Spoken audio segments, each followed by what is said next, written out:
à la Cutscene Québec, un podcast où nous parlons de toute l'action et de tous les événements qui se sont passés dans la dernière semaine dans la sphère e-sportive au Québec, à tous les jeudis soirs à 20h. Donc, merci d'être avec nous. Encore une fois, si vous voyez passer des nouvelles, hashtag Jason Esports, J-A-S-O-N-S Esports, ou simplement nous envoyer les nouvelles directement et ça nous fera plaisir d'en parler.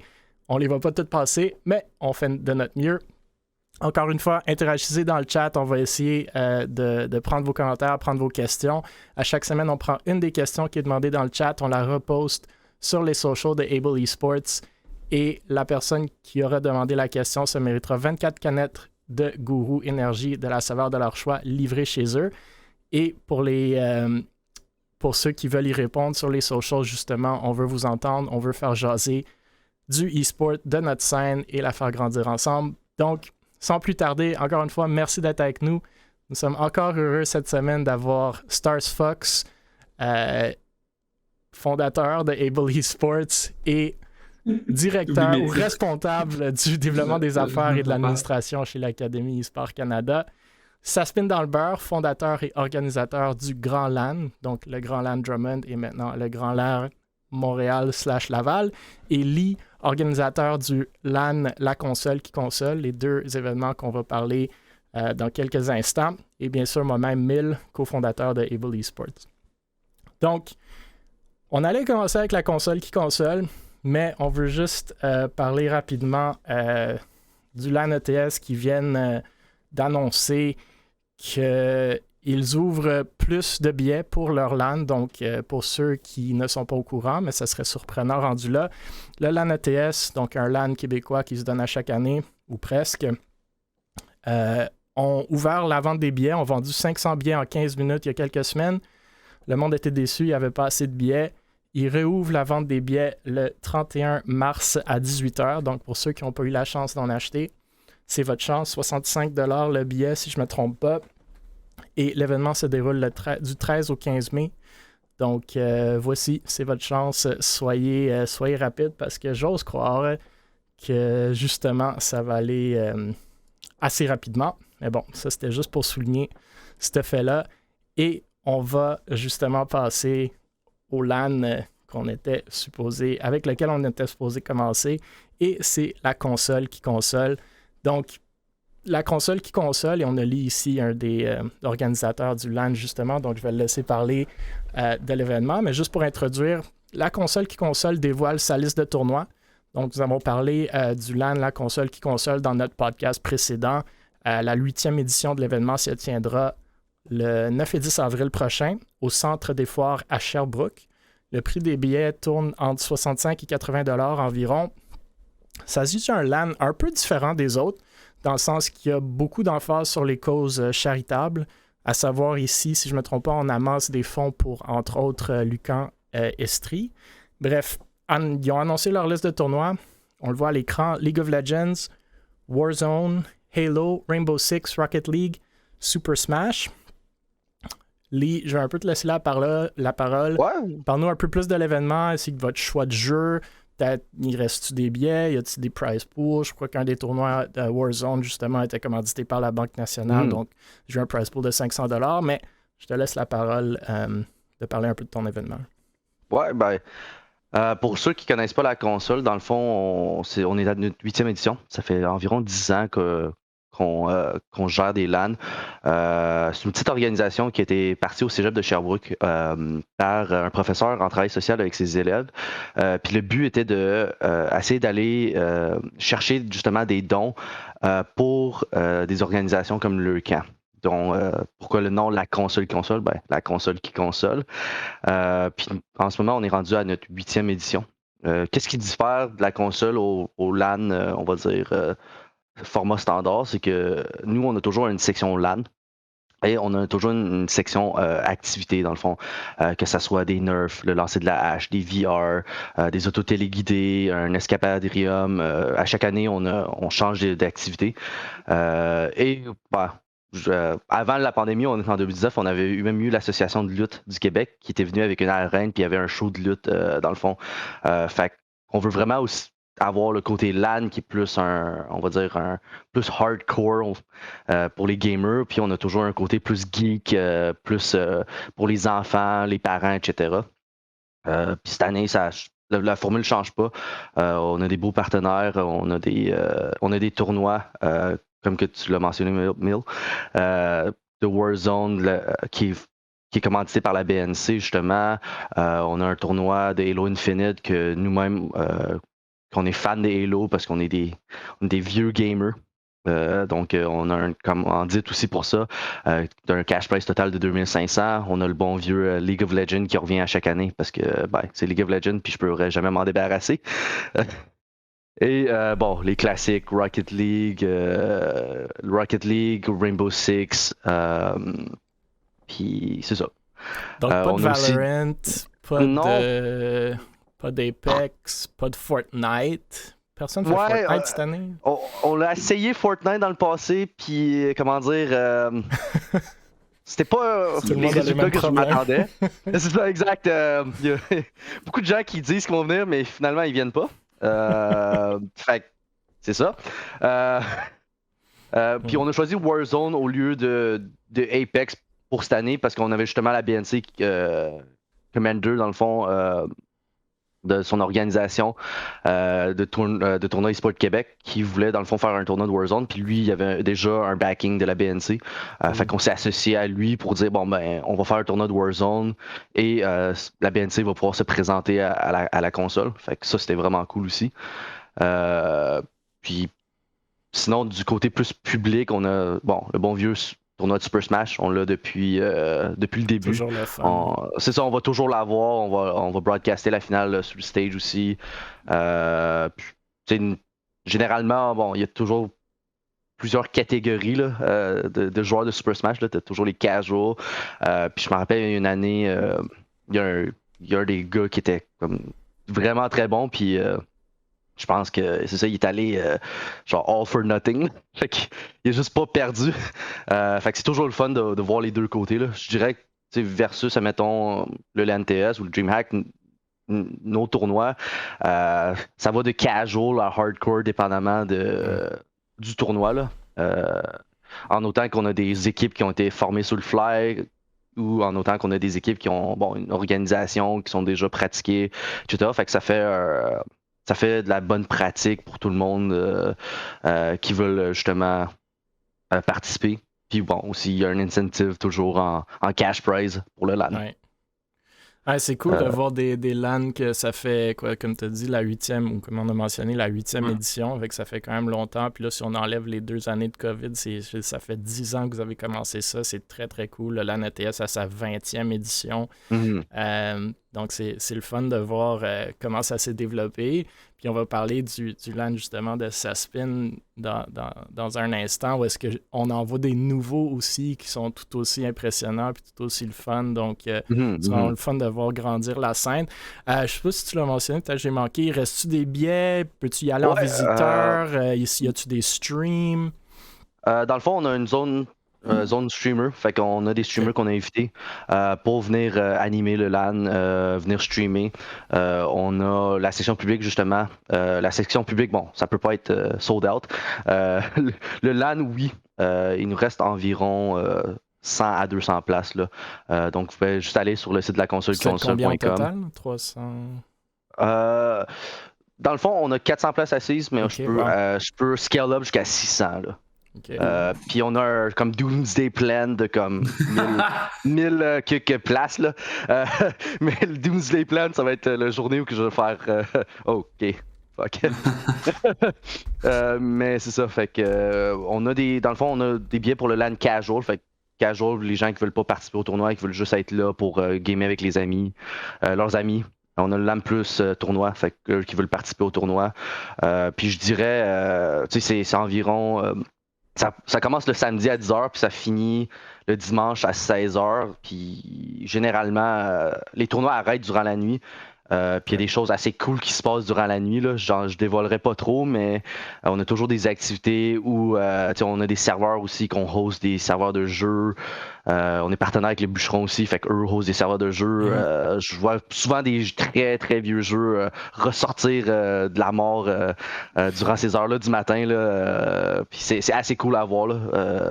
C'est une expérience. Comment dire, il y a une certaine chose qu'on vit avec un LAN, de pouvoir gamer avec les gens autour de toi, que c'est juste différent maintenant avec le online. Moi, j'ai grandi avec justement, la moitié du LAN, puis la moitié de, on est plugué sur une petite télé, puis on est 4 sur une Xbox, là. Fait que ça donne cet aspect-là, puis c'est vraiment cool.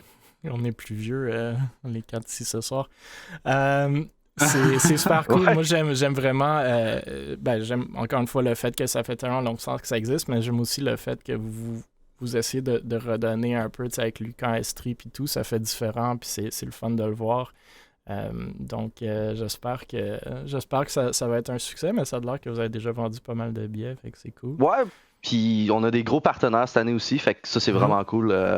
On a Eidos Sherbrooke qui viennent s'installer dans le fond, puis eux vont arriver avec leur booth. On a une présentation dans le fond de leur jeu Guardian of the Galaxy qui va être fait sur stage.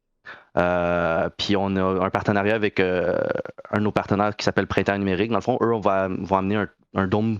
Un dôme 3D dans le fond, un gros dôme, puis il va y avoir de l'interaction 3D dans le dôme. Puis il y a une petite surprise qui est se faite pour le dôme aussi, là, fait que ça va être vraiment cool à interagir avec. Là. Le but c'est d'avoir tout ce qui est geek et technologie dans la section publique, puis aussi inciter les jeunes justement à aller dans le domaine de la technologie, inciter les femmes aussi à aller dans le domaine de la technologie, parce que c'est un milieu qui est quand même assez cool. Puis nous, ça nous fait de la visibilité aussi. Là. Cool. Ouais, je pense que ça va être un beau quelques mois de e-sport au Québec. T'avais-tu un commentaire sur ça? Non, à part que je trouve ça vraiment cool. Là. J'avais entendu la console qui console. Par contre, je savais même pas que c'était un LAN. Ça, je l'ai appris il y a pas longtemps. Moi, je pensais que c'était un événement caritatif pour aider justement une cause X. Au début, je pensais que c'était vraiment ça. C'est vraiment comme il y a des streamers, des gens qui allaient là pour ramasser des fonds. Le fait que c'est un LAN, c'est encore plus cool, sérieusement. En plus, vous êtes à Sherbrooke. Donc, je sais que c'est une ville très, très, très populaire côté gaming. Donc, au moins, vous laissez la chance à ceux qui habitent un peu plus loin de Montréal, vraiment plus loin de Montréal, de pouvoir justement participer à des événements comme ça. C'est pas si loin que ça, quand même. Quand même. Au moins, les gens qui habitent à Sherbrooke qui sont pas obligés d'aller à Montréal, ils ont leur propre place. Il y a beaucoup d'étudiants là-bas, ce qui est cool. Puis vous avez comme tu dis, tu as beaucoup de partenaires vraiment nice. Fait que, ça donne un autre feeling. Là. C'est vraiment nice. Ouais, exact. Puis c'est vraiment cool pour, comme, juste après la pandémie, là, on va dire on est le bêta-testeur là, parce qu'on est le premier. Là, ça se l'a fait durant la pandémie. Donc, on jongle avec tout ce qui est règles sanitaires, etc. On est tout le temps en constant communication avec ça. Puis c'est cool parce que nous, quand on vend des billets, on voit de où que les gens achètent. Puis j'ai une gang de matanes qui va venir. Fait que je trouve ça assez cool que comme justement les joueurs québécois ils ont le goût de venir à un LAN, ils ont le goût de sortir, ils ont le goût de reparticiper à ce genre d'événement-là. Là. Fait que ça s'annonce très bien pour toutes les LAN qui vont suivre aussi là, au Québec. Justement, en parlant de quelqu'un qui a organisé un LAN pendant que personne ne le faisait, Saspin, comme on le sait, est l'organisateur du Grand LAN. Donc, c'était le Grand LAN Drummond, c'était la première édition. Maintenant, on est rendu à la deuxième. Donc, le Grand LAN Montréal/Laval entame sa vente de billets. Nous avons parlé du Grand LAN lors des 2 derniers épisodes et justement, jeudi dernier, les billets ont été mis en ligne. On vous rappelle que c'est la 2e édition de l'événement. La première a eu lieu à Drummondville en octobre. Donc, cette édition-ci se passe le 25 et 26 juillet, mais dépendamment de votre billet, vous pouvez même venir le 24 au Cosmodome de Laval. Juin, oui, absolument. Au Cosmodome de Laval. Le prix des billets tourne entre 45$ pour les visiteurs, allant jusqu'à 220$ pour un billet VIP si vous l'achetez en retard. Mais les prix sont comparables au Grand LAN Drummond, à savoir 95$ pour un billet BYOC, Bring Your Own Computer, avant le 1er avril, donc faites vite pour ceux qui écoutent. C'est un LAN un peu plus décontracté, comme Sespin pourrait vous le dire maintenant, quand on compare un peu par exemple au LAN ETS. Et justement, Sespin, parle-nous un peu plus de l'événement. Y a-t-il des tournois, des prize pools? Combien de billets avez-vous vendus à date? Pourquoi le Cosmodome de Laval, qui est quand même un peu du jamais vu pour ce qui est des LAN? C'est quand même particulier comme emplacement, puis je pense potentiel d'être très cool. Tu dois rire parce que c'était supposé dans une cabane à sucre cette année. Mais ça ne fonctionnait pas du tout. Là. Mais c'était une belle grande salle. Je te dis, on ne se croirait pas dans une cabane à sucre. Mais j'avais bien le concept un peu, mais là, c'était un petit peu trop loin de Montréal. Fait que là, j'ai eu le flash du Cosmodome quand je suis allé visiter. J'ai fait OK, c'est là qu'on veut être, nous autres, là, avec le décor naturel. Puis tu vas avoir tes blacklights. C'était une demande spéciale, je pense que tu avais, Mille. Ouais, c'était Léo la semaine dernière qui parlait de ça. Ah, c'était Léo? Bon, c'est bon. Fait que oui, on a choisi cette place-là. C'est sûr que j'ai fait un paquet de places et tout ça. Une question de logistique, de proximité avec l'autoroute, avec tout l'emplacement finalement. Et de ce que la personne va nous offrir aussi sur place déjà d'inclus. Donc l'ambiance qui va être spatiale, on va dire ça comme ça. Je suis pas capable de faire des choses comme les autres. Là. Puis, ils fournissent beaucoup de trucs là, comparés, mettons, à une salle régulière où on ajoute ci, on ajoute ça, on ajoute ça. Donc, l'ambiance ça va être vraiment le fun. Ça va être vraiment le fun. J'ai hâte de vous dire aussi qui va être là. Il va y avoir des têtes d'affiche qui sont en train de... On est pas en négociation parce que j'aime pas ça dire ce mot-là. C'est comme tu l'as dit, c'est un événement plutôt convivial, familial avant la compétition. Il y en a beaucoup qui aiment ça, la compétition, les tournois, les ci, les ça. Je mets pas l'emphase là-dessus, mais il va y en avoir pareil. Il va y en avoir des tournois. Ça se peut que ça soit 50 trios Big Mac qu'on va gagner au lieu d'être 20 000$. Je serais vraiment down pour des trios Big Mac. Moi, je joue pour des trios Big Mac, c'est sûr. C'est l'idée qu'on m'a donnée tantôt. Parce que on a pris des notes sur le dernier. Oui. Ouais, ça serait le fun. On est à côté en plus. Mais on a amélioré beaucoup. Tu sais, j'ai pris des notes sur le dernier LAN. C'est mon premier que j'organise. J'avais vu comment que le LAN ETS... Ben merci, c'est apprécié. Puis c'est un travail, même si je suis seul officiel à l'organiser, moi, ça reste que c'est un travail d'équipe pareil. Je suis à l'écoute des autres, je suis à l'écoute de qu'est-ce que vous aimeriez faire, qu'est-ce que vous aimeriez améliorer. C'est très, très, très important pour moi. Puis j'ai pris beaucoup de notes. Puis là, je fais une annonce en ce moment, là, mais j'étais en location d'équipement bien gros et tout. Mais là, je vais investir cette année pour acquérir tout le matériel que j'ai besoin pour pouvoir m'assurer une pérennité puis d'autres LAN par la suite. Donc, je vais procéder à l'achat là, de tout ce beau matériel-là. Fait que j'espère qu'il va y avoir un autre LAN parce que sinon, je vais être pris avec un beau gros LAN chez nous. Fait que, en gros, ça ressemble à ça pour ça. L'événement en tant que tel, comme je dis, les améliorations au niveau de l'infrastructure réseau, je vais le nommer, le gars qui a sauvé le LAN, on va dire ça comme ça, à Drummondville. Je ne sais pas si vous vous en rappelez. C'est Chaldos, son nom. C'est lui qui a reprogrammé tout ça. C'est supposé être Cogeco, notre support. C'est pas sans le nommer, là. C'est supposé d'être... bon. Trop tard, il est trop tard. Il est trop tard, là. Donc, c'est Cogeco, là. C'est cette personne-là. Qui va être mon administrateur réseau cette année. Donc, j'ai dit, hey, toi, là, tu as sauvé le LAN, tu t'en viens avec nous, je l'ai engagé, puis on est en train de monter quelque chose de vraiment hot. Fait que je suis juste content de ce temps-ci, c'est juste des bonnes nouvelles. Fait que, voilà, ça, c'est l'introduction que je peux faire pour le Grand LAN. Je suis super content, en passant, je fais une parenthèse, la console, le nom est original, je n'avais pas entendu parler. C'est vraiment hot comme LAN, à Sherbrooke en plus. Fait que, très content de voir qu'il y en a d'autres. Moi, quand j'ai parti le Grand LAN, je me suis fié à ce que je connaissais, à ce que j'ai entendu, le LAN ETS, il y avait le DreamHack, puis je savais même pas que JDL existait, puis j'ai choisi les dates, je me suis dit, je vais faire ça en octobre. il n'y a personne qui fait de LAN en octobre, selon moi, puis j'ai tombé en même temps que les dates du JDL. Ça a été complètement un hasard. Fait que, on s'est rallié, en fait, pour la cause de la QPS, puis je maintiens ce ralliement-là, façon de parler, cette année avec mon LAN qui va avoir lieu là, en fin juin. On va aussi ramasser des sous pour la QPS, je trouve ça très important comme cause. Et voilà, on va aller de devant avec ça. Fait qu'il va y avoir un code de rabais aussi que je peux vous donner dans le chat si vous voulez un petit rabais. Puis chaque personne qui utilise ce code de rabais-là, ça vous donne 10 $, puis ça va donner aussi 10 $ à la cause. Donc, ça, c'est un petit plus que je peux faire là, pour cette cause-là. Puis, très cool. Voilà.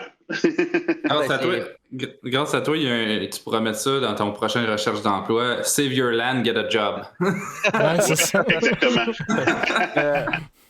Tu sais, d'un point de vue d'organisateur de LAN depuis des années, on trouve ça vraiment cool qu'il y en a plus. Tu sais, autant le LAN JDL qu'on communique beaucoup avec eux, autant ton LAN, tu sais, c'est cool de voir plus de LAN qui apparaissent. Honnêtement, si on pouvait avoir un LAN à chaque mois de différentes organisations, ça serait vraiment cool. C'est pas. Il y a des gens qui souvent qui nous demandent si c'est une compétition. Je suis comme non, c'est pas une compétition. Nous, le une conspiration. C'est ça. On veut avoir du monde, on veut avoir le plus de LAN possible, on veut avoir le plus de joueurs possible, on veut une certaine visibilité. Fait que pour ça, c'est vraiment cool. Puis pour les gens qui en ont jamais fait, organiser des LAN, c'est vraiment du trouble. Là. Un peu. Le monde voit ça de devant et dit OK, on se connecte les ordinateurs, etc. Mais il y a tellement plus en arrière de ça. L'électricité, l'Internet, tout le hardware, là, ça vient pas de même. Là.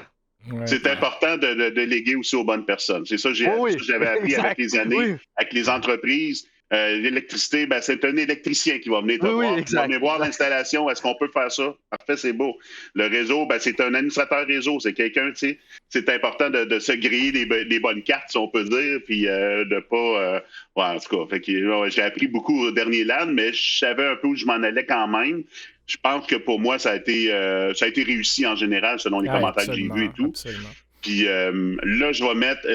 l'autre nouveauté, c'est que j'ai un directeur de tournoi qui ne va s'occuper que de la portion tournoi. Comme je dis, on ne met pas l'emphase sur la compétition, mais c'est toujours le fun quand même. Si je suis le premier, même si je suis totalement pourri à Valorant, c'est certains jeux. On écoute ton stream des fois, il y a de la place pour s'améliorer. Il y a de la place, mais je m'amuse, c'est ça qui compte. C'est ça que je vais chercher. Donc, je veux que le monde s'amuse avant même que ça soit deux équipes, qu'il y ait une équipe qui soit complètement... comment je dirais ça, pas de bonne humeur, mais façon de partir qui va s'en aller amer. C'est ça que je veux pas. Je veux vraiment qu'on s'amuse. Puis, comme je te dis, il va y avoir un montant. J'ai pas de montant fixe. C'est sûr que ça sera pas le même budget que d'autres LAN. Moi, je commence. C'est mon deuxième. Mais on verra plus tard. Mais pour l'instant, là, j'ai un directeur de tournoi qui va s'occuper que des tournois avec les jeux les plus populaires. Puis oui, on va inclure Fortnite, on va inclure Valo, on va inclure Godshit. Un tournoi Fortnite. Puis on s'en va peut-être, il va peut-être avoir, je dis peut-être, mais ça va être, je peux quasiment le confirmer, c'est parce qu'on est en train de développer aujourd'hui un petit coin console, justement, avec Mario Kart, puis des jeux rétro. Je me suis fait demander par des presque boomers, là, tantôt. Je peux apporter ma console, mon Nintendo 64. Ouais, c'est ça. Let's go! Fait que, c'est ça. Fait que je prends beaucoup de commentaires du monde, puis je veux juste m'améliorer. Le but, c'est qu'on revienne. Le but, c'est qu'on s'amuse, ça ferait un bel événement. Puis je veux pas empiéter surtout.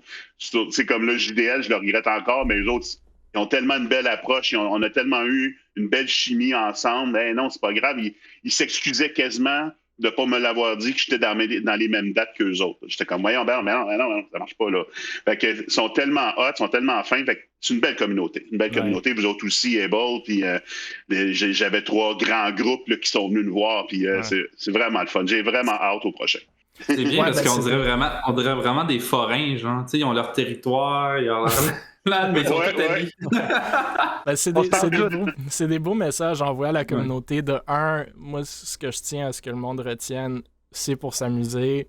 Donc, il y en a des fois qui le prennent, même si c'est compétitif au LAN ETS, qui le prennent trop au sérieux, puis on voit des mauvaises choses qui sortent de ça des fois en termes de réaction. 2, vous venez d'entendre combien de jobs ça prend vraiment pour organiser ce genre d'événement-là. Fait que moi, je vous demande, tout le monde qui écoute, tout le monde qui est dans le chat, quand vous allez à ces événements-là, remerciez le monde qui les organise, s'il vous plaît.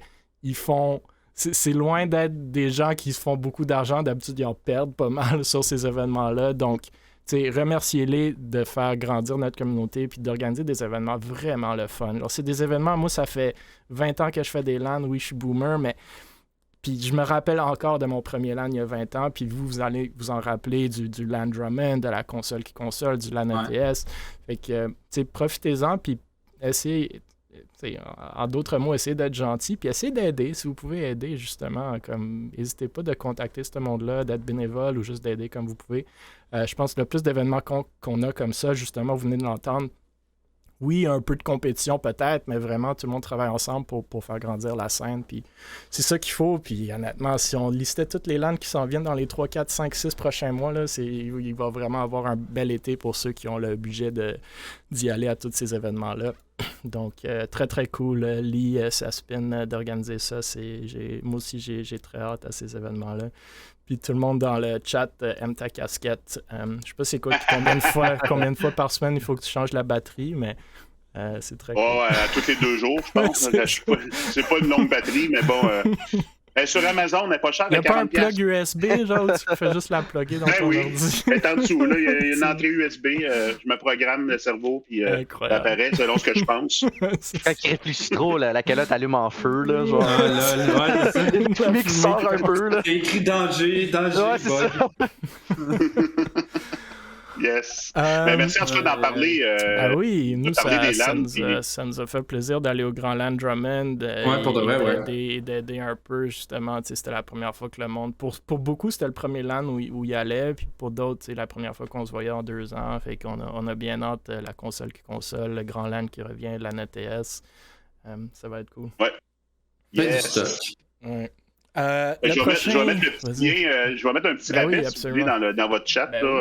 S'il y en a qui sont intéressés à venir, gênez-vous pas, ça va un plus de piastres si vous donnez 10 piastres à une dose. Il y a certains de nos joueurs dans le chat aussi, donc puis ils le savent déjà, mais nous on couvre les coûts pour tous nos joueurs qui y vont. Donc si vous voulez y aller, les gars ou les filles, n'hésitez pas de vous procurer des billets. Le prochain sujet, justement, en parlant de Able Esports, c'est Able et Victorem annoncent des nouveaux rosters de Valorant. Donc, premièrement, chez Able, on semble changer de roster. Je ne le dis pas encore. Plus souvent que certains prennent leur douche, là, mais certains se rappelleront que notre équipe Valorant québécoise, Volcan, Antol, Swift, SWAT et Dynasty avait décidé d'aller chez Synergy en fin d'année passée. Ça avait annoncé une nouvelle équipe avec certains Québécois, dont Wrong, YGS et Kouf peu après, qui était chez Team Flux avant. Cette équipe-là n'a pas duré très longtemps, même si elle était vraiment forte, une bonne équipe. Mais bon, c'est des choses qui arrivent. La majorité des joueurs, ils ont décidé un peu d'aller vers d'autres équipes. Wrong est chez les Wreckaroos maintenant, si je ne me trompe pas. Comme toujours, nous voulions une équipe québécoise. Nous voulions une présence sur Valo, surtout avec les LAN qu'on vient de mentionner, qui s'en viennent. Qui reviennent en force et certains autres projets en vue qu'on n'a pas encore annoncés. Donc, on est super content d'annoncer ce nouveau roster avec Drelo et Schnauzer qui reviennent, Wound et Styx qui viennent de chez Victorem, justement, et Funny et Blues qu'on connaît très bien dans la scène. Vous pourrez les voir en action ce dimanche. Donc, on parle de LAN. Ils vont justement peut-être s'affronter contre notre ancienne équipe chez Synergy qui vont aussi être là dimanche.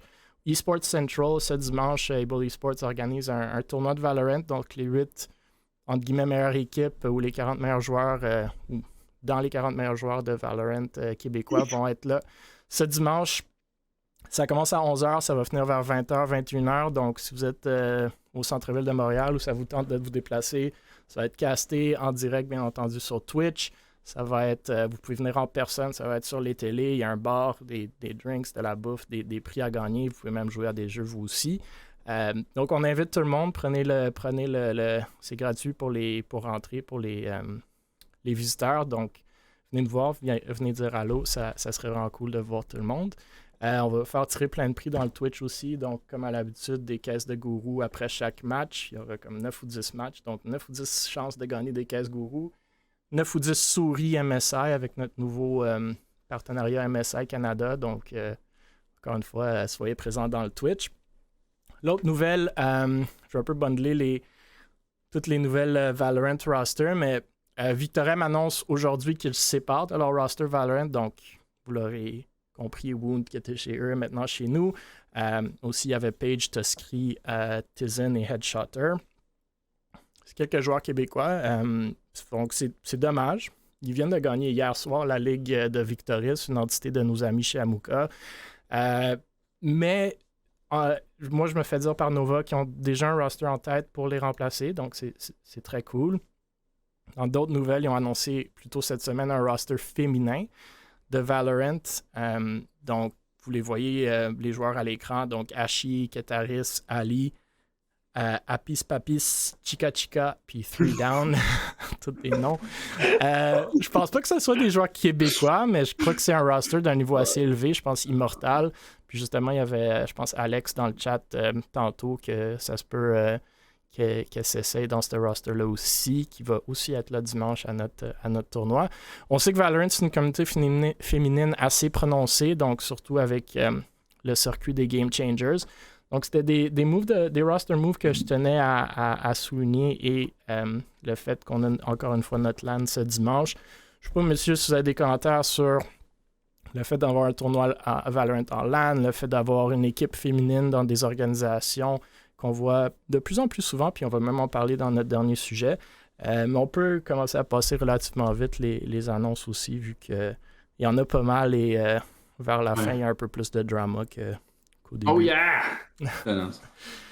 Donc, je sais pas si quelqu'un a des commentaires, mais sinon, on peut passer à Ducky aussi.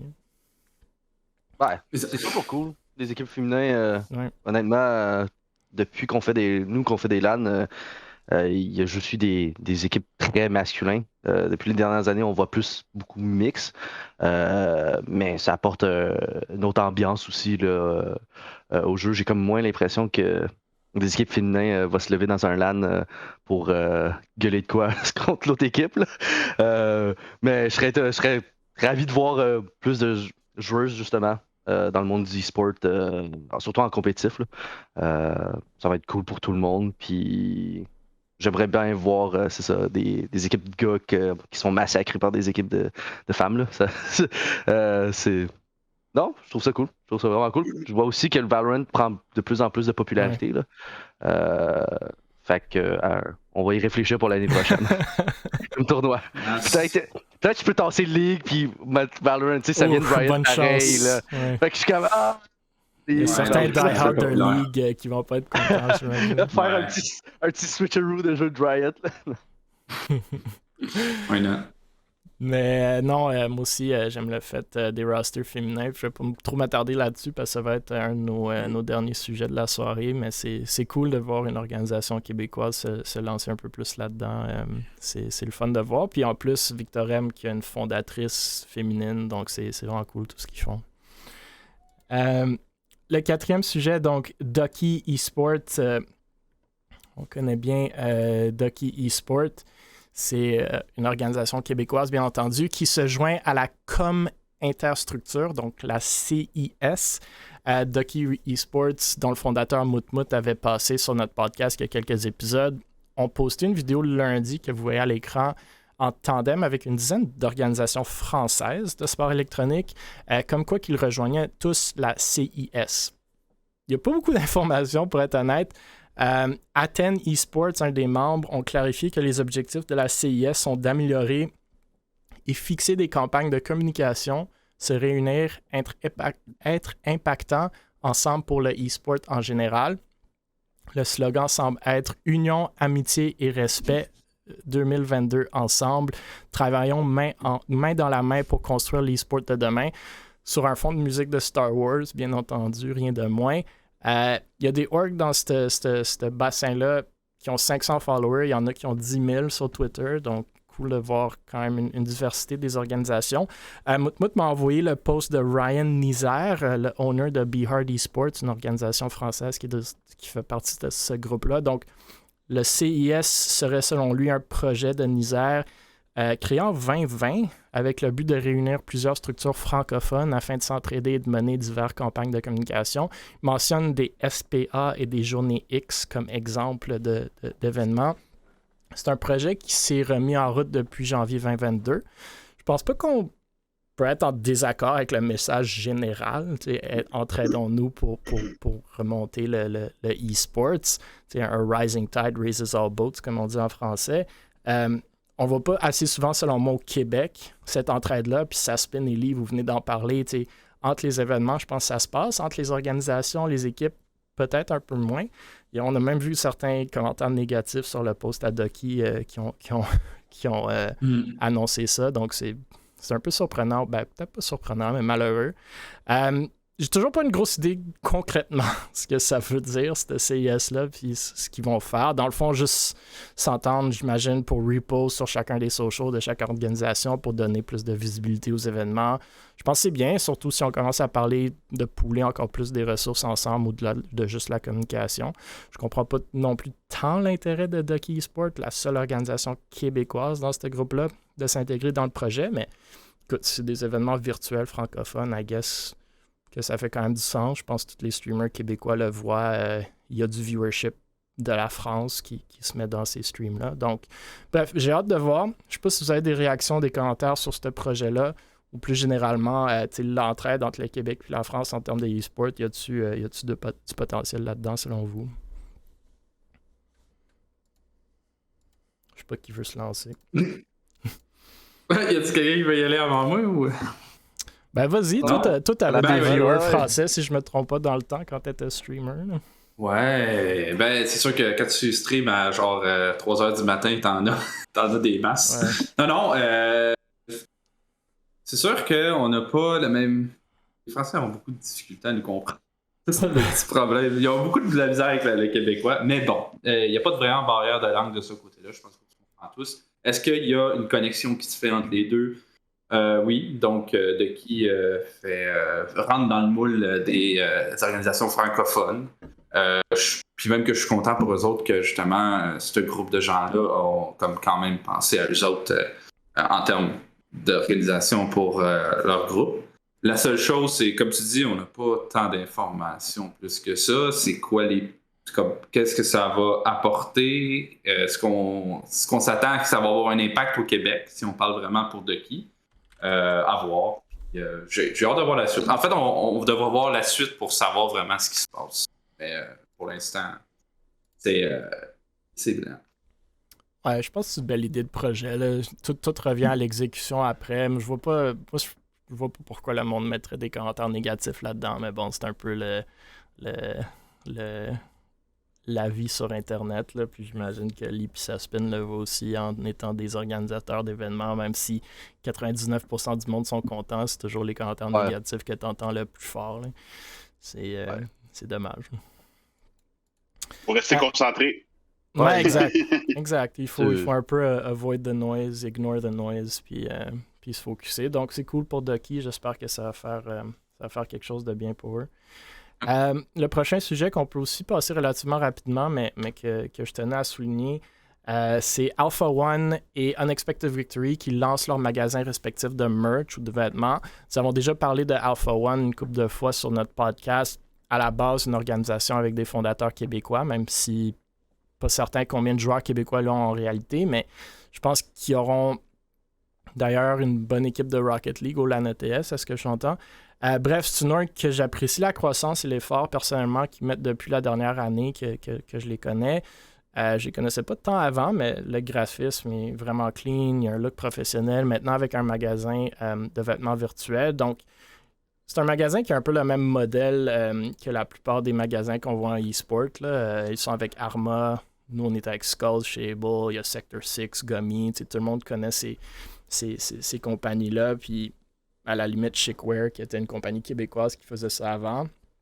Ils ont l'air d'avoir ressurgi un peu pour le LAN ETS, mais bref, je pense que tout le monde est un peu passé par là avec des résultats un peu décevants, mais le principe, c'est qu'ils font des vêtements on demand. Donc, il y a un magasin virtuel. Si quelqu'un veut acheter les jerseys d'une équipe, ils vont sur le magasin virtuel, ils achètent, puis l'équipe a un petit pourcentage de l'achat, à moins qu'ils utilisent un code rabais à la place. Donc, la connexion de parrainage, je trouve toujours vraiment cher, malheureusement, ces boutiques-là, mais bon, c'est un peu le nerf de la guerre. Puis justement, où Chicware avait un petit avantage qu'ils n'ont pas su capitaliser. Il y a Unexpected Victory qui a un peu fait la même chose. Donc, aujourd'hui ou hier, ils ont annoncé ça. Encore une fois, une organisation avec un fondateur québécois qui ont des équipes pas mal juste canadiennes, si je ne me trompe pas. Ils viennent d'annoncer une team de Rocket League qui sera au LAN ETS, québécoise, bien entendu. Et je pense que leur équipe ontarienne de CSGO y sera aussi. Je sais pas si vous avez des commentaires sur... est-ce que c'est... qu'est-ce que vous pensez de ce genre de magasin merch-là? Est-ce qu'il y a une utilité, le potentiel? C'est-tu nécessaire pour les organisations d'avoir ça? Je sais que c'est un potentiel de revenu, mais j'imagine que, comme moi, vous pensez que c'est relativement marginal.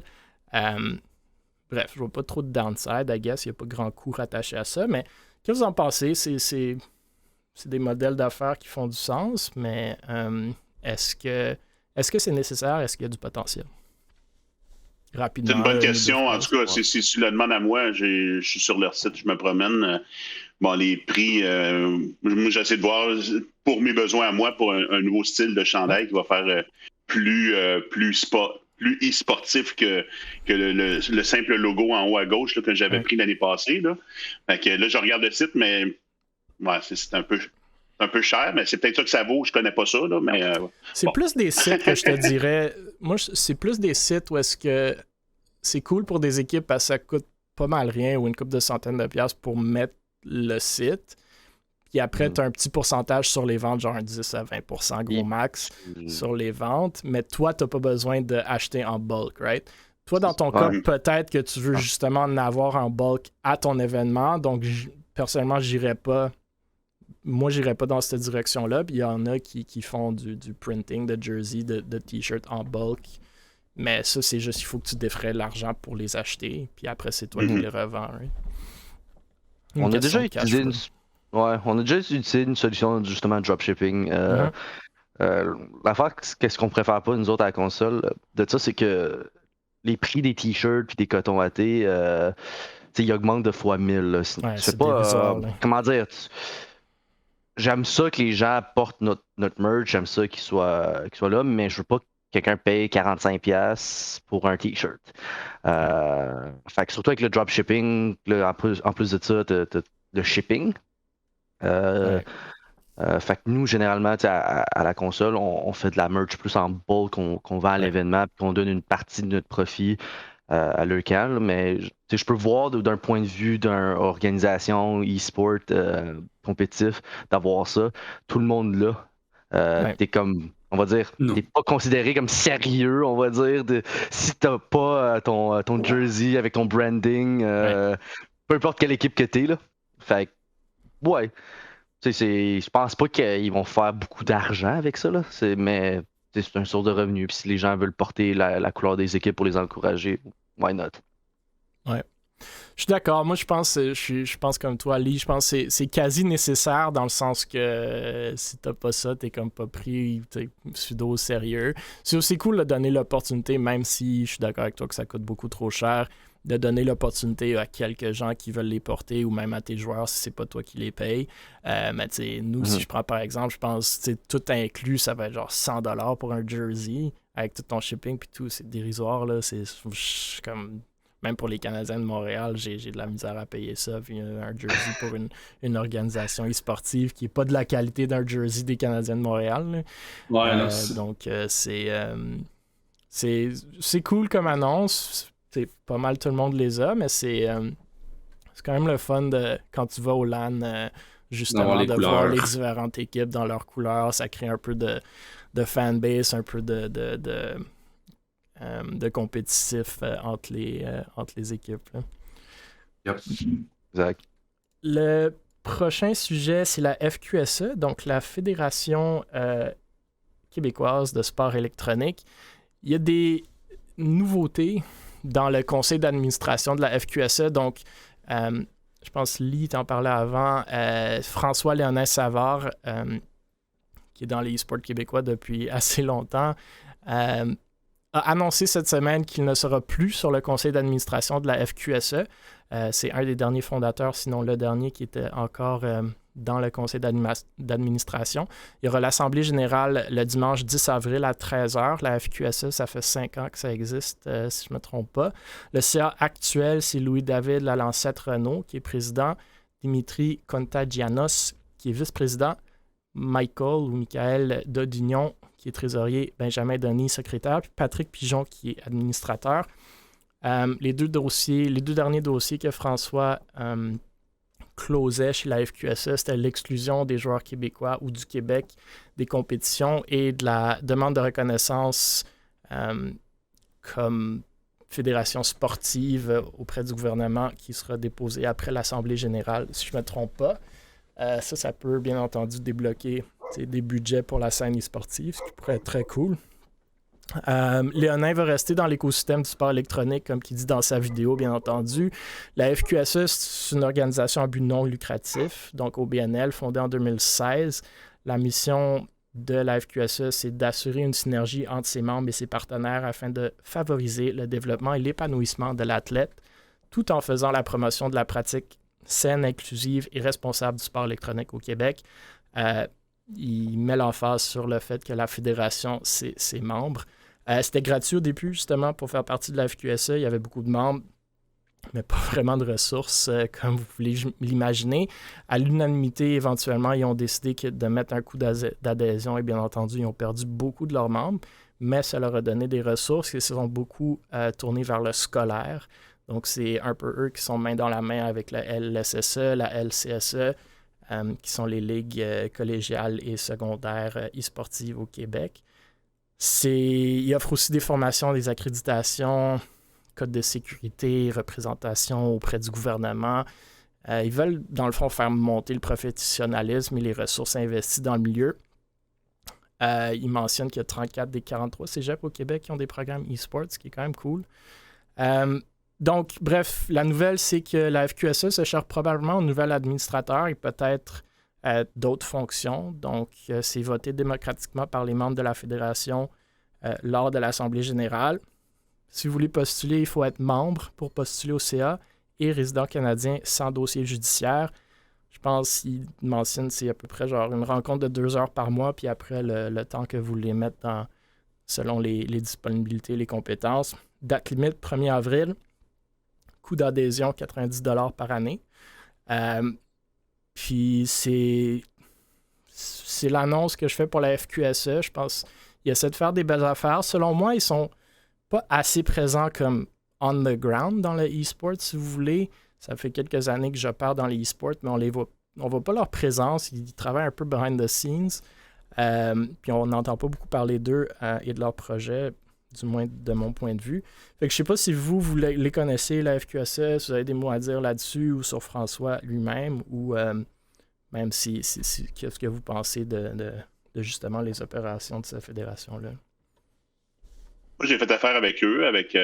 Avant les LAN, j'avais la zone gaming, que ça s'appelait à Laval, donc une espèce de mini LAN de 20 ordi avec des consoles et tout, puis on s'est affilié avec eux. C'était gratuit, effectivement, et tout ça. Ils sont venus en personne voir la place et tout. C'est le seul lien que j'ai directement. Je trouvais l'idée excellente, très bonne, parce que c'est au début du développement là, de cette entreprise-là, là, donc il y a à peu près 5 ans, justement. Mm-hmm. C'est tout. Puis Lise, je pense que tu mentionnais que justement François allait être à votre événement. Ouais, plus pour le sujet d'après qu'on va parler, mais ouais, c'est ça. Mais on connaît le FQSE aussi. Ils nous ont approchés quelques reprises, ils sont déjà venus à nos événements. Mais comme tu le dis, c'est souvent in the shadows, là. C'est en background, ils sont moins comment dire, ils se montrent moins dans les événements. On a parlé avec eux, on n'a jamais fait affaire avec eux, mais on les connaît, dans le fond, dans le domaine. Je pense qu'ils ont approché quasiment tous les LAN au Québec d'une certaine manière. Là. Ouais. Tu sais, ça serait justement, tu sais, c'est des informations qui sont quand même intéressantes, là, parce que je pense qu'ils devraient s'impliquer à ce niveau-là. Je pense pas qu'ils sont nécessairement impliqués au niveau des organisations, mais on s'entend que les organisations sportives sont sérieuses au Québec. Ouais. On n'en a pas tant que ça qui sont vraiment au point de peut-être Mirage e-sport, mais à part eux, il n'y en a pas beaucoup. Puis même Mirage, leur opération au Québec sont relativement limitées, sinon inexistantes, mais on verra dans un futur rapproché si ça va changer. Justement, le prochain sujet, Lee, comme tu l'as mentionné, qui parle aussi d'un des projets de François Léonin Savard, c'est la Fondation des gardiens virtuels qui organise une campagne Minuit. Donc, la Fondation des gardiens virtuels est un organisme fondé par François aussi, ou Léonin. C'est un organisme de bienfaisance canadien enregistré, dont la mission est d'être une balise sur Internet pour les personnes en détresse, ainsi que de promouvoir l'utilisation responsable du numérique. C'est majoritairement un serveur Discord, bien entendu, avec des bénévoles qui offrent de l'aide et de l'écoute pour les personnes en détresse ou qui vivent des problèmes dans leur vie, le tout dans un milieu agréable ou confortable autour du gaming et de l'Internet. C'est un milieu où certains se sentent plus à l'aise pour justement parler et se sentir mieux. Nous, on travaille depuis quand même un petit bout avec la Fondation et je pense que leur but est très bien. Après, c'est... Comme vous pouvez l'imaginer, les organismes de bienfaisance ou charité peuvent souvent bénéficier de dons et de financements. Puis on va en parler dans quelques minutes d'un autre, mais en l'instance, la Fondation s'est associée avec l'application Minuit. C'est un logiciel qui permet de miner de la crypto-monnaie avec votre ordinateur lorsque vous ne l'utilisez pas. Et tous les profits accumulés ainsi, comme pendant que vous dormez, en crypto-monnaie seront automatiquement remis à la Fondation. C'est pas une nouvelle campagne, mais moi, je ne l'avais pas vu passer, donc je tenais à la souligner. Vous pouvez voir plus d'informations sur le site web Gardien Virtuel, au pluriel, gardien au pluriel virtuel.québec. C'est un bel organisme avec de beaux projets. On ne parle pas assez souvent, je pense, des problèmes de santé mentale, justement, et puis généralement des gens en détresse dans le milieu, mais on le voit tout le temps, que ce soit dans les serveurs ou sur les médias sociaux. On le voit souvent. Donc, je pense qu'il y a une belle place pour cette fondation-là. Donc, si vous voulez aider, ça ne vous coûte rien de le faire en théorie, là, sauf peut-être un peu d'électricité. Allez-y. Je pense qu'ils ont déjà amassé certains fonds, rien d'astronomique, mais tout aide. Donc, puis Léonin, je lui ai parlé hier ou ce matin, je ne me souviens plus, et il dit aussi que la Fondation a des projets pour mettre un peu l'emphase sur les jeunes avec des handicaps, des handicaps à accessibilité aux jeux vidéo, avec un partenariat avec Parasport Québec. Donc, encore une fois, là, des projets cool, puis je pense que si on peut aider des projets comme ça, tout le monde en bénéficie. Je ne sais pas s'il y a des réactions, mais sinon, on peut passer à des choses beaucoup moins sérieuses. Ouais, comme je l'ai dit. Oui, vas-y. J'allais dire, François, c'est ça, on a discuté avec lui, dans le fond, nous, on a toujours un volet plus santé mentale, santé tout court, via la console, et François va être là pour parler de ça, justement, la santé mentale, comment que c'est important, à travers des jeux vidéo, etc. aussi, là, des fois, on oublie que ces gens-là, des fois, ils sont oubliés, puis qu'il faut leur rappeler que, aller à un LAN, faire un 36 heures une fois par mois, ok, correct, là, mais faites pas ça à chaque jour, puis s'il se passe de quoi, parlez-en. Puis c'est cool d'avoir, justement, un organisme de même qui peut, justement, aider que ce soit les jeunes, les adultes qui vivent certaines situations puis qui sont pas exactement qui veulent pas exactement parler, mais via un Discord, via des gens que tu connais moins, t'es plus à l'aise aussi de le faire. Là. Fait que François est là à la console, puis on a bien hâte de l'accueillir. Là. Je crois que c'est la QPS là, qui ramasse des fonds avec, je veux dire, le JDL et tout ça. Ça s'en va au gardien virtuel. Je pense qu'il y a même 100% des sous, si je me trompe. Je ne sais pas si c'est tous les JDL, mais il y en a, effectivement. Je pense que le dernier, c'était pour la fondation des gardiens virtuels. OK, je comprends. Mais je sais que nous, en tout cas, on a manqué un peu de temps pour peaufiner, pour ramasser plus de sous que en tout cas, l'objectif, on aurait aimé ça, en avoir un meilleur, mettons, dépasser des... En tout cas, avec la panne, là, ça a tout chamboulé nos plans. Ouais. On aurait aimé ça mettre plus d'emphase là-dessus. Fait que là, cette année, on la met. Puis c'est ça qui m'avait expliqué là, que ça s'en allait justement aux gardiens virtuels. Puis je l'avais été lire sur eux. Puis très belle cause. Ouais, justement, Bernie Media qui aide avec beaucoup de ces événements-là en termes de production et qui va faire de même pour notre LAN dimanche. Il dit qu'au JDL passé, c'était 50-50 entre la Fondation des gardiens virtuels et la QPS. Il y a aussi Columel dans le chat qui dit que c'est un associé... il y a un associé chez Columel dans le chat, la compagnie qui a créé et développé la campagne Minuit pour la Fondation. Donc, si vous avez des questions, n'hésitez pas de lui demander. Il sera content de répondre. Il y a une question qui se prépare dans le chat pour Saspin, donc on verra une fois qu'elle est posée. Mais le prochain sujet, comme je viens de dire, beaucoup moins sérieux, mais quand même pour changer un peu l'humour. C'est Miss Harvey. Ouais, Miss Harvey qui demande de l'aide à sa communauté pour son vote, donc pas pour financer, mais pour voter sa popularité sur Big Brother Célébrité.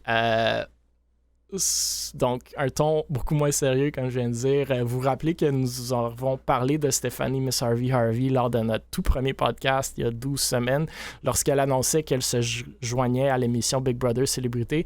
On connaît tous Miss Harvey comme une icône du e-sport québécois, ayant été une joueuse professionnelle de CSGO et qui est maintenant directrice du développement chez Counterlogic Gaming ou CLG. Elle a vraiment fait des choses incroyables et continue de le faire pour la scène e-sportive québécoise et même beaucoup plus large que ça. Elle a bien entendu plein d'autres projets comme sa marque de vêtements élevée sur le comité olympique pour parler d'e-sport, chargée de cours au nouveau micro-programme de l'UQTR en e-sport, animatrice sur l'émission Vie de Pro, partenaire Bell, bien plus. Je sais pas, est-ce qu'elle trouve le temps de tout faire ça? C'est ça. Pour ceux qui ne le savent pas, Big Brother Célébrité, c'est une émission où 17 célébrités, entre guillemets, québécoises, vont vivre dans une maison et qui sont filmées 24 heures sur 24. Donc, ça vous rappelle beaucoup de différentes émissions, j'imagine. C'est des personnes qui se créent des alliances afin d'essayer d'éviter de leur éviction et remporter la 2e saison de l'émission. Miss Harvey était en danger, entre guillemets, je crois la première semaine de l'émission, si je ne me trompe pas mal de fois après, même peut-être 7 fois. Donc, honnêtement, je suis vraiment pas ça, mais je la suis sur les sociaux. Je sais pas ils sont rendus où avec tout ça, mais je tenais quand même à le souligner qu'elle demandait à ses fans de voter pour elle comme étant leur célébrité préférée de la saison. Le ou la joueur avec le plus de votes sera couronné lors du tout dernier épisode de la saison, le 17 avril. Il se méritera une bourse de 5 000 $ offerte par Rouge FM. Le vote se termine le 3 avril à minuit. Donc, si vous aimez Miss Harvey, vous voulez l'encourager, n'hésitez pas d'aller voter. Messieurs, réaction, rire, opinion sur sa participation à cette émission. Est-ce que vous l'écoutez? Elle est encore là, donc. Elle est encore dans la maison, là. Ouais, bravo. Ouais. C'est bon. OK. Ben, j'ai regardé la première, la deuxième, c'est tout. J'ai manqué de temps, mais bon. C'est déjà bien. Bien content pour elle. C'est déjà bien parce que moi je l'écoute pas, je suis les réseaux sociaux, je l'ai vu, j'ai fait cool, elle est à Big Brother. Écoute, dans le domaine du jeu vidéo, je disais c'est pourquoi pas. Elle a déjà été souvent dans le domaine de la télé aussi. Là, c'est ça, exact. Fait un retour aux sources pour elle. Ouais. Fait I guess tant mieux. Il y a Smiley dans le chat qu'on connaît bien puis de qui on va parler dans 2 secondes, qui dit ça fait 5 ou 6 semaines de suite qu'elle est sur le bloc puis que Smiley c'est la #1 fangirl de Miss Harvey, donc au moins il y a du monde qui l'écoute, je suis content. Justement, en parlant de Smiley et de plein d'autres joueuses, on va parler de la ESL Impact League, donc des joueuses québécoises. Et à l'écran, vous allez voir Alex qui était dans le chat aussi, puis que certains connaissent, puis qui va être à notre tournoi de Valorant dimanche. Mais certains joueuses québécoises de CSGO dans la ESL Impact League. Donc, ceux qui suivent la scène CSGO le savent déjà, mais CS ou Counter-Strike a un peu suivi dans les pas de Valorant cette année avec le lancement d'une ligue féminine, la ESL Impact League. C'est un circuit féminin de CSGO avec 500 000 $ en prix. Il y a 2 saisons de la ligue avec les finales qui se joueront au DreamHack. L'initiative inclut aussi des cash cups au ESEA, je pense, à chaque semaine. Donc, on pense à la série un peu de tournois Valorant des Game Changers. Ceux qui suivent la scène de CS sauront aussi que la ESL et Faceit se sont récemment fait acquérir par une entité de l'Arabie Saoudite pour 1,5 milliard de dollars. Sont maintenant intégrés avec le DreamHack, justement. Fait que, messieurs des LAN, écoute, il y a espoir de faire beaucoup d'argent avec ça. Il y avait des doutes du public quant à l'impact sur la ESL Impact League, justement, après cette acquisition-là. On s'entend qu'en Arabie Saoudite, c'est pas toujours évident les droits des femmes, mais les choses semblent bien avancer. Bref, la scène nord-américaine, c'est CLG Red qui continue de dominer, mais plusieurs autres équipes commencent à se démarquer. Premièrement, il y a les Little Bucks, qui étaient une des premières équipes chez Able, justement à CSGO. Ils jouaient en ESEA Open il y a une couple d'années avec nous pour quelques saisons. Elles ont d'ailleurs fini 3e au DreamHack Summer Showdown en 2020. Sont changées pour Valorant brièvement, comme beaucoup de joueurs de CS l'ont fait dans les dernières 2 années. Mais sont maintenant de retour sur CS. Donc, c'est une équipe qui comptait plusieurs Québécoises. Smiley, qui est dans le chat, Bouchard, Kémy, qui habite tout au Québec, Sapphire, qui est en Ontario. Les Little Bucks sont la 2e équipe invitée à tous les événements de la ESL Impact League en Amérique du Nord, aux côtés de CLG Red. Maintenant, comme vous voyez à l'écran, une autre Québécoise se joint à la partie avec Alex, qu'on connaît peut-être comme joueuse de Valorant, comme je viens de mentionner, et qui va être là dimanche, si vous voulez la voir en personne, au eSports Central. Elle se joint donc à l'équipe Hot Flash CSGO. Moi, personnellement, je suis vraiment content de voir une résurgence de CSGO en Amérique du Nord, surtout du côté féminin de la scène. Je vous lance un peu une couple de questions, vous pouvez répondre comme vous voulez. Qu'est-ce que vous pensez du fait qu'on voit un certain intérêt des joueuses québécoises à CSGO? C'est quand même 5 joueuses ou 4 ou 5 joueuses que je viens de nommer à CS. On sait que CSGO, il y a de la misère un peu en Amérique du Nord ces dernières années, surtout en T2, T3. C'est-tu une scène mourante? Ça revient-tu un peu?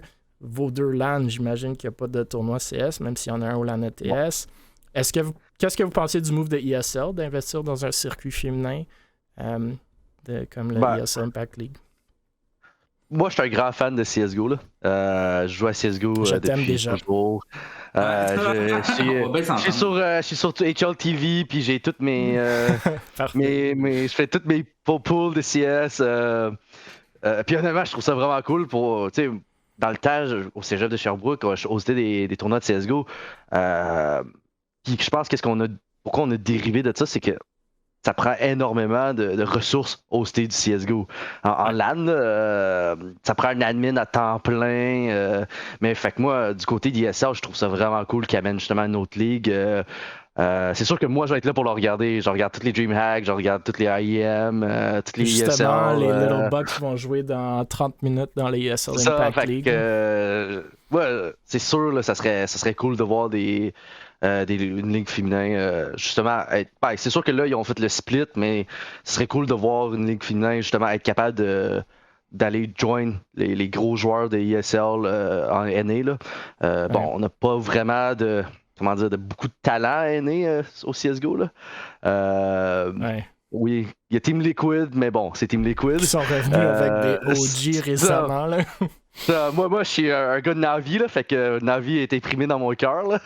Fait que moi, je trouve ça vraiment cool. Puis honnêtement, si le bandwagon se suit, on va le faire, on va le faire, le tournoi de CSGO. Je vais sortir mes vieux scripts, puis aller voler. On est comme une des dernières équipes chez Able à CSGO québécoise, puis c'est tous des gars dans leur fin vingtaine, début trentaine comme moi. Ouais, exact. Ça fait 10 ans qu'ils jouent. On va rerouler les serveurs de CS, on va aller voler les scripts de Faceit. Ouais, c'est ça. On va essayer de le hoster. C'est juste que dans les dernières années, on n'a jamais vraiment eu le temps de le faire. De le hoster. Puis la communauté a comme Windows.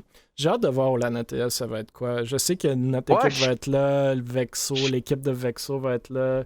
Je pense que l'équipe de Unexpected Victory, une autre équipe en main. Fait qu'au moins 4 équipes, mais c'est vraiment genre, il n'y a pas beaucoup de jeunes dans ces équipes-là. Je suis curieux de savoir aussi comment ils vont amener ça, comment ils vont le faire comme il faut. Pour avoir connu les technical difficulties de CSGO, c'est pas facile. C'est-tu encore le cas? Parce que moi, si tu te plugues genre dans. En fait, dans quoi, genre Challenger Mode, genre ça fait tout automatiquement, non? Ouais, mais l'affaire, c'est qu'on voulait avoir ça en LAN pur. LAN, ouais. C'est ça, fait que nous, on hostait nos propres serveurs en LAN pur avec un serveur, fait qu'on voulait avoir le 128 avec le 0 ping, dans le fond. Comme un vrai LAN. Dans le temps où est-ce qu'on n'avait pas Internet. Là. C'est ça, puis il y avait beaucoup de challenges avec ça, mais j'ai pas... moi, perso, j'ai pas réexploré l'option. Encore, je suis encore un gros joueur de CSGO, puis je vais sûrement mourir avec ça dans les mains. Puis je vais sûrement y jouer encore à 45 ans, 60 ans. Puis, mais je trouve ça cool. C'est un hype pour le CSGO, puis il y a des joueurs de Valorant qui reviennent vers CS. C'est bon, on va se faire une petite partie, moi, toi, puis Stars Fox après les. Ouais! Let's go! J'adore CSGO, moi, avec. There we go, ça spin et in aussi. Il manque juste un cinquième. Je suis coach justement d'une équipe féminine de CSGO. Puis je leur donne des trucs, non, pas en tout. Ça aurait été tellement drôle. À devoir jouer à Valorant, je te croyais pas tant que ça. Il faut pas se jouer d'apparence. Je laisse des chances à tout le monde, c'est pour ça. C'est pas visé, mais tu connais, t'as le brain. Je sais pas viser, je sais pas comment ça marche, mais je m'amuse, écoute, c'est ça qui compte. On est pareil, moi, plutôt. Ben, CSGO, non, j'aime ça pour vrai. C'est l'OG, comme c'est l'OG e-sport. Il y a Smiley dans le chat, Alex aussi, qui a manqué son segment, mais qui pourrait écouter sur toutes les plateformes, YouTube, Google Podcast, Spotify après. Mais il y a les Little Bucks, justement, qui jouent dans la ESL Impact League ce soir, qui sont streamés à 9h30. Fait que dans 20 minutes, on va vous shooter là-bas après, probablement. Et après, on va passer à la dernière nouvelle de la soirée qui n'était même pas affichée, mais qui a popé il y a 1 heure ou 2. Donc, Poco, que certains connaissent peut-être, qui faisait partie de Vexo. Donc, Vexo est une organisation e-sportive québécoise. Et il y a Avery dans le chat aussi que je viens de voir. Donc, Avery et Poco, on en a parlé de ces deux-là quand ils étaient, je pense, encore chez Vexo ou bref, à plusieurs reprises. Mais il avait organisé, il y a à peu près 5 mois, un événement caritatif qui était appelé le Marathon Vexo pour amasser des fonds pour le cancer du sein. Donc, ils ont fait ça au Meltdown en partenariat avec NTNS aussi. Ils ont amassé à peu près 2500 $. Il y a tout un tweet longer qui vient d'être posté par Poco comme quoi que les fonds n'ont jamais été transférés à la charité à cancer, au cancer pour bénéficier le cancer du sein, ou la lutte contre le cancer du sein plutôt. Donc, vous pouvez aller voir le tweet longer de Poco. Je pense que Avery, justement, vient de poster un tweet longer aussi qui m'a envoyé un message durant le podcast où est-ce qu'il est un peu plus agressif comme est l'habitude de Avery. Et Zopix aussi m'a envoyé, Zopix qui est le fondateur de Vexo, m'a aussi envoyé un message comme quoi qu'il allait répondre à ces questions ce soir, faire un post de Vexo. Mais en gros, ce qui est dit par Poco, c'est que ça fait 5 mois, ils n'ont pas transféré les fonds. Il y a certaines personnes qui disent que les fonds ont été utilisés pour d'autres... par Vexo pour d'autres raisons comme l'achat de certains hardware pour des joueurs. Bref, c'est du oui-dire, mais il y a des screenshots à l'appui si vous voulez aller voir. Après, Zopix, qui dit, que j'ai pu lire rapidement avant le podcast, c'est que le PayPal le compte était bloqué parce qu'il avait créé le compte juste 12 heures avant l'événement sur un compte de banque qui était fermé. Donc, les montants ont été flagués comme frauduleux par PayPal, puis ça a pris longtemps de gérer ça, puis que le paiement devrait être fait le 2 avril à la cause charitable. Donc, pour ceux qui sont intéressés, allez voir le Twitter de Poco, de Avery et de Vexo ce soir pour faire votre idée là-dessus. Moi, ce que j'aimerais parler, c'est un peu juste de... Je veux pas vraiment commenter sur est-ce que c'est vrai, est-ce que c'est pas vrai. Je pense que ça va se démêler avec le temps. J'espère que ça l'est pas. C'est sûr que si ça l'est, c'est pas des montants astronomiques, mais c'est quand même quelque chose de sérieux dans le sens que, en théorie, il y a de la fraude derrière ça, si c'est le cas. J'espère que ça l'est pas. Vexo, quand même une belle organisation québécoise et sportive. Mais plus le commentaire de... puis Lee, on s'en est parlé, et Saspin, j'imagine tu vis la même chose, mais que les organisations qui font affaire avec ces... puis je sais pas si le lien a été direct avec Vexo puis le cancer du sein, mais tu sais, les organisations comme Lucan, par exemple, Lee, qui feront affaire avec vous, une fois qu'ils vivent des expériences comme ça, si ça se donne à être frauduleux éventuellement, ils ne veulent plus revenir dans la scène, ou ils ont beaucoup d'hésitation à revenir dans la scène. On le voit avec beaucoup de partenaires, on le voit avec des causes charitables, puis ça endommage la scène e-sportive. Même le fait que ce tweet-longer-là sorte, c'est clair que ça aide pas. Exact. Donc, c'est plus ce fait-là que je trouve peut-être dommage. Y a-t-il des façons de l'éviter? Je sais pas. Ouais. Mais j'aimerais vous entendre sur un peu plus peut-être pas ce fait spécifique. Vous pouvez bien entendu commenter, mais je sais pas si vous avez beaucoup d'informations. Mais plus high level, on le voit trop souvent en e-sport. Ouais, puis c'est vraiment dommage parce que justement, comme tu le dis, les fondations comme Lucan et le reste, ben, c'est sûr que nous, on utilise ça pour attirer des gens. C'est pour une bonne cause. Fait que nous, on utilise leur bannière, leurs ressources pour attirer les gens. Puis les gens viennent aussi pour être capables de supporter ces organismes-là. Puis depuis jour 1, la console, c'était ça. On est toujours resté transparent sur qu'est-ce qu'on redonnait. Des fois, même à dépourvu de, comment dire, notre expansion, comment dire, notre c'est de l'argent. Il faut qu'on reste en vie d'une certaine manière. Mais on a toujours redonné. Puis je trouve ça un peu triste. Je pense que bon, c'est vrai ou c'est pas vrai, on va le voir dans les prochains jours, prochains mois. Mais une question de communication aussi. Nous, on donne pas l'argent, mettons, le lendemain, mais on le fait dans le mois qui suit ou dans les semaines qui suivent, puis on s'assure qu'il y a une bonne communication entre nous et justement l'organisation, de dire hey, écoute, il s'est passé de quoi avec le compte, on vous donne ça le plus tôt possible.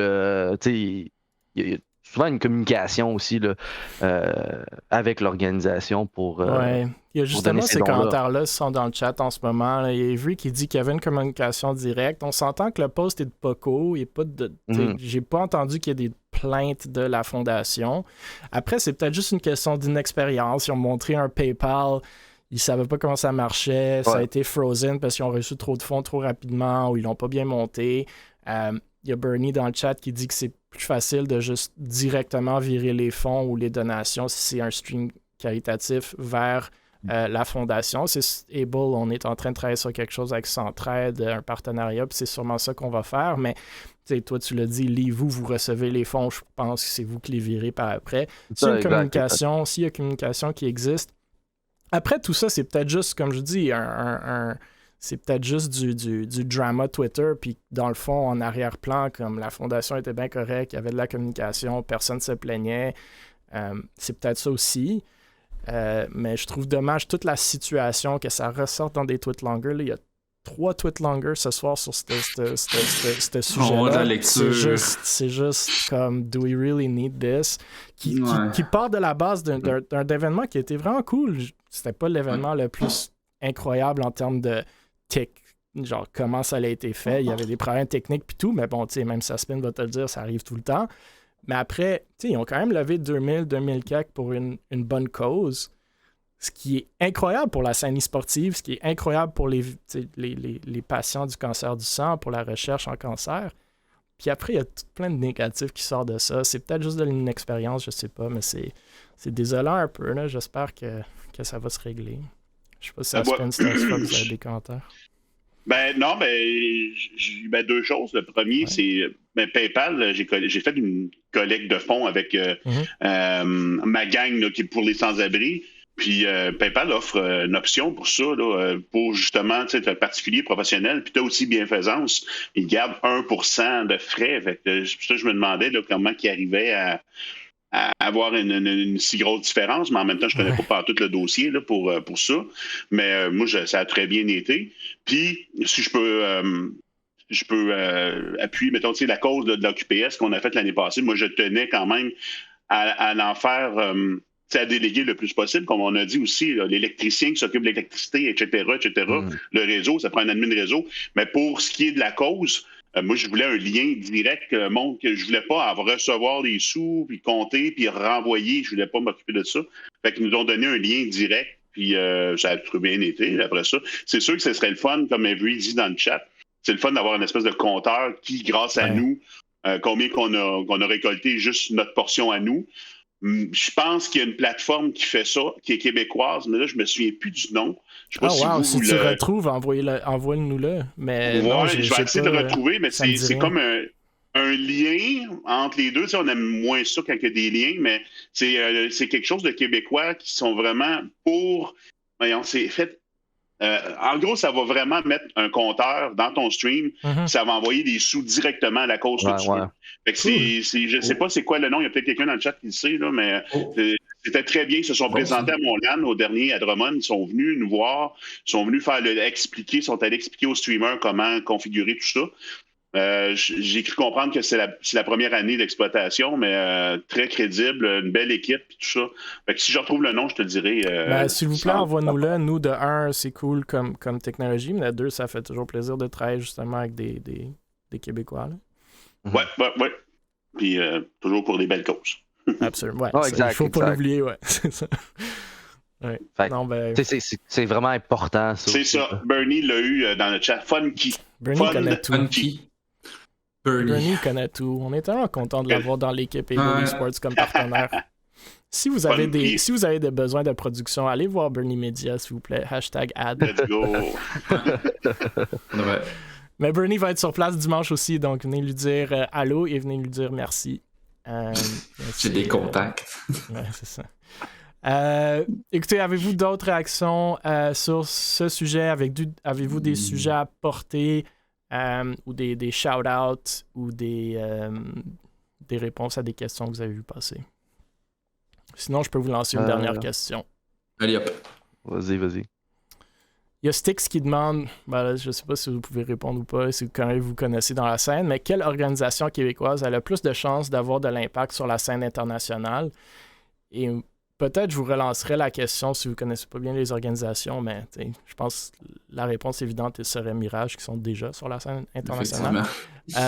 Mais qu'est-ce que vous pensez que notre scène québécoise a de besoin justement pour rayonner à l'extérieur du Québec un peu plus? Je pense. Ouais, c'est une bonne question. Un investisseur.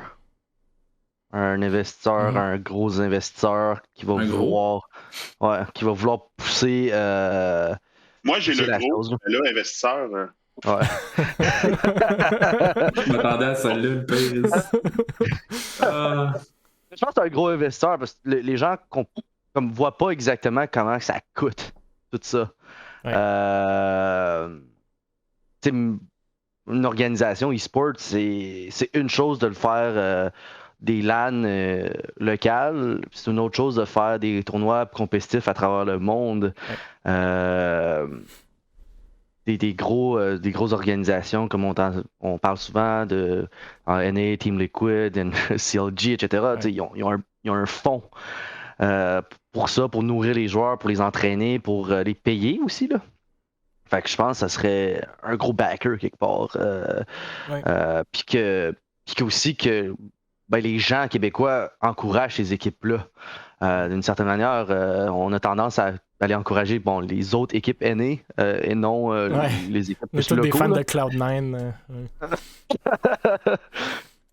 Fait que non, je pense un gros backer pourrait aider. Honnêtement, que les ressources pour le faire, là.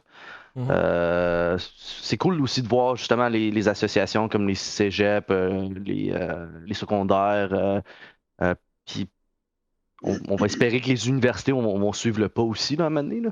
Mais ça va venir, c'est un peu moins évident. Là. Exact, mais on parle toujours que comme moi je pense que des organisations comme le LAN ETS ont les moyens de le faire, ce genre de move-là. C'est savoir. Ça spin, Stars Fox. Avez-vous des commentaires? Sinon, j'en ai. j'ai ma casquette à rendu l'âme, comme vous avez pu voir. Ma gueule. Ça n'a même pas duré le temps du podcast. Finalement, ça a duré moins de 3 semaines. Il y en a un qui demandait y a-t-il des gros LAN au Québec? Mais là, c'est sûr, j'ai dit la console, puis le grand LAN, là, Montréal. Ouais. On va se plugger un peu. Mais là, j'ai une petite question. J'ai cru que. Là, j'ai mal écouté, mais c'est pas ce week-end, il n'y a pas de LAN, là. Dimanche, il y a le LAN de Able, mais tu sais, c'est un LAN. Il y a le tournoi Valorant en personne au eSports Central. Mais nous, on fait pas comme vous. Là. Nous, on triche dans le sens que les ordinateurs, le réseau, tout est déjà là. La bouffe, tout est là. Nous, on fait juste venir puis organiser comme on le fait virtuellement depuis, je pense, 13 ou 14 mois. À chaque mois, un tournoi Valorant. Cette fois-ci, on le fait en personne. Donc, moins d'équipes. On faisait 64 équipes avant. Maintenant, bien entendu, c'est juste 8. Mais, c'est pas 64 équipes québécoises. Mais là, c'est 8 équipes de gens qui vont se déplacer à Montréal ou qui sont de Montréal. Donc, ça va être super cool, honnêtement. Si vous êtes dans la place ou pas loin de Montréal, venez nous voir. C'est ouvert. Il y a un bar. Il y a des... C'est comme un... Vous voulez faire un tour? Ouais, mais si vous connaissez pas, c'est comme une cage au sport pour les e-sports, donc très cool. Il n'y a juste pas les ailes de poulet, je pense. Ils ont sûrement des ailes de poulet, mais nous, on n'en donne pas gratuit si comme une équipe fait un ace. On pourrait peut-être faire ça, genre si une équipe fait un ace... Tu peux faire ça, oui, c'est Canadien. C'est ça, gagner. Ouais, ça, c'est clair. Si nous autres, on vient, tu vas nous en donner, genre? Comme... Oh là là! Si on vient en fin de semaine, tu vas nous en donner? Il faut briber le monde pour venir. C'est ça. Faut payer le monde en aile de poulet. On fera peut-être genre des 1v1 à CS, moi puis Lee, genre Simba en 1v1 CS, je lui achète une bière ou quelque chose. Ça se déroule où? C'est eSports Central, donc c'est au centre-ville de Montréal, c'est sur Sainte-Catherine. Je suis jamais rentré là-dedans, mais j'ai vu... c'est pas évident de rentrer, il faut monter un peu, mais vous allez voir. Sinon, Noak demande à Ali si tu vas le lister à Montréal dimanche. Je vis déjà à Montréal, je sais pas. C'est ça, je vais pas monter. Je vais pas monter à Sherbrooke pour te ramener. Il habite à Sherbrooke. J'habite à Montréal. Pour le vrai, dimanche, je pourrais venir faire un tour, ça serait cool. Puis, absolument, venez, s'il vous plaît, venez, ça va nous faire plaisir de voir tout le monde en personne. Moi, juste pour renchérir sur la réponse à Ali que j'ai vraiment appréciée pour la question, je pense que tu as absolument raison. Moi, je sais pas si c'est un gros investisseur qu'il faut, c'est sûr que ça pourrait fonctionner. Je pense que c'est plus institutionnel, fait académique et business. Donc, académique, je suis 100% d'accord. Je pense que la scène va augmenter d'elle-même, puis ça va venir. De l'autre côté, c'est plus les compagnies existantes. Donc, moi, je vois beaucoup de synergies, par exemple, comme qu'on voit aux États-Unis, soit avec les équipes traditionnelles de sport électronique, de sport, comme les Canadiens de Montréal. On le voit à Vancouver avec les Vancouver Canucks qui ont leur équipe sportive. On le voit aux États-Unis avec les Dallas Cowboys qui ont acheté Complexity. Puis il y a d'autres exemples comme les Pittsburgh Knights. Il y a beaucoup de synergie là-dedans. Puis on ne va pas se cacher le fait que les sports traditionnels, je pense pas que c'est le futur du entertainment autant que ça l'a été par le passé. Puis l'autre possibilité, c'est des compagnies, surtout au Québec, qui ont beaucoup de synergie, des compagnies de entertainment québécois. Je ne comprends pas pourquoi ils ne sont pas dans le e-sport plus intégralement. C'est sûr que Vidéotron, Fibre Noire, ils s'impliquent un peu, mais même je pense qu'ils pourraient l'être plus. Bell le sont beaucoup. Mais Bell, ils font plus des partenariats et des sponsorships que... Ouais, c'est ça. Exact. Nous, on parle à Bell, ils sont avec le LAN ETS, ce qui est très cool. Donc, je pense que ça pourrait être un super beau move. C'est sûr qu'un investissement, c'est possible, mais je pense pas qu'il y a assez d'argent. Il y a assez d'investisseurs en termes de quantité pour vraiment aller chercher de quoi. Nous, chez Bon, on s'est fait approcher par du monde de l'Ontario. On voit Mirage sont en Ontario, par du monde aux États-Unis. Puis c'est vraiment là que l'argent est, malheureusement. Même les Canadiens investissent des millions en Ontario au lieu d'au Québec. Peut-être ça va venir, je l'espère. Je pense que si on continue à tous faire ce qu'on fait puis à s'entraider, comme vous avez mentionné, on va éventuellement y arriver puis démontrer au monde que c'est vraiment une scène que vous voulez pas manquer ce bateau-là. Oh, il y a le petit Astars Fox derrière, trop cute. Sur ça, je pense que Astars Fox a terminé, mais nous aussi, ça fait presque 1h30, donc Il y a une question de Zopix dans le chat, mais on va la poster sûrement sur les socials de Able que vous pourrez aller voir et répondre. Et s'il vous plaît, vraiment interagissez avec ces questions-là. Utilisez le hashtag Jason Esports, JASONS Esports. Le plus que le monde en parle de cette scène-là, le plus que les compagnies vont entendre parler, les RDS de ce monde, après c'est les Canadiens, après c'est les Québécois, les LAN que vous voyez qui s'organisent, allez-y, même si c'est en visiteur. Faites des posts sur vos socials. C'est juste une question d'avoir de plus en plus d'actions, d'activités, jusqu'au point où est-ce que le monde ne va plus nous ignorer parce que c'est un monde qu'ils ne comprennent pas, mais qui vont savoir qu'ils ont besoin d'être dedans. Puis ça s'en vient. Mais le plus qu'on en parle, le plus que ça va venir vite. Donc, merci messieurs, surtout Saspline et Lee. Vraiment un plaisir de vous avoir là avec vos événements qu'on va vous voir en personne très bientôt. Est-ce que vous avez des shout-outs à faire avant qu'on close le stream? Un petit shout-out. La console, c'est le 9 et le 10 avril. C'est au centre de foire de Sherbrooke. N'hésitez pas à venir en tant que visiteur. Les billets vont être en vente sur place. C'est 25$ dans le fond. Puis vous avez accès à toutes les activités. Sinon, joignez-vous au LAN. On est là pour s'amuser. Puis si vous êtes capable de rester réveillé pendant 30 quelques heures, je vais être très impressionné. Parce que moi, je suis plus capable de le faire. Fait que... On est passé cet âge-là. C'est combien d'heures la console, vous autres? C'est de 10h le matin à 16h le dimanche. Même chose pour nous, mais à 17h. On a une heure de plus. Fait que même chose, même message, dans le fond. Moi, je vais venir faire un tour à la console, ça c'est sûr. En avril, je vais aller voir ça m'intrigue au bout. Puis nous autres, c'est au Cosmodome, dans un environnement spatial. J'ai-tu mon setup dans la fusée? C'est confirmé. Cool, dans la navette au centre, là, c'est un espace juste pour toi. Cool. Puis ce qui est le fun, très rapidement, c'est que les streamers invités, les streamers vedettes vont être derrière un mur gravitationnel. Puis ce qu'on aimerait faire, là, c'est que quand tu fais exclamation, lève-toi, mais ça va lever la personne, ça va s'en aller dans les airs. En tout cas, on essaie de passer un concept vraiment hot. Fait que si, mettons, t'achètes, je sais pas moi, 10 subs, ça va le faire lever le gars. En tout cas, on est en train de travailler là-dessus, ça serait le fun. C'est cool. Donc, 25-26 juin. Ouais, c'est ça. Ils vont être bien attachés. Fait que 25-26 juin. Puis si vous êtes VIP, vous avez accès à la soirée VIP qui est une soirée avant. Dans le fond, vous pouvez venir une soirée avant, le 24, puis fêter la Saint-Jean au Cosmodome. Tout le monde fait ça chaque année, d'habitude. C'est clair. Voilà. La place pour la Saint-Jean, le Cosmodome, c'est clair. Petit rabais que je vais le remettre dans le chat. Puis merci pour cette visibilité-là. Ouais. Puis merci à vous d'autres pour cette belle rencontre. Merci les gars, puis on espère que les deux événements en effet vont être remplis. Nous, on y sera sûrement aux deux où on aura une présence. On sera au LAN ETS aussi, bien entendu, dimanche. Donc vraiment, si vous êtes dans la scène e-sportive québécoise puis vous pensez qu'il n'y a pas assez d'action dans les prochains mois, là, comme vous pouvez faire beaucoup de choses très très cool en personne et virtuel, bien entendu. Merci à tout le monde. Allez voir les socials d'Able pour la question qu'on va poser. S'il vous plaît, interagissez avec. Vous pouvez retrouver tous les épisodes du podcast sur YouTube, d'Able Esports, Spotify, Apple Podcasts et Google Podcasts. Abonnez-vous, partagez, likez, laissez vos commentaires. Le plus que vous le faites, le plus que le monde va trouver le podcast, le plus de monde va jaser de notre scène. Et justement, jasons-en, faisons connaître nos projets, faisons rayonner notre scène. J'ai aucun doute qu'on peut faire de très belles choses ensemble. Vous le voyez ici, on en fait déjà, puis ça va juste prendre encore plus d'envergure. Merci, mesdames et messieurs. On va vous envoyer vers les Little Bucks, notre équipe québécoise de CSGO féminine qui sont en train de jouer dans une ligue de 500 000 $. J'espère que vous allez les encourager et j'espère qu'on va vous voir jeudi prochain ou dimanche, encore mieux, en personne au eSports Central. Yes. Merci, bonne soirée.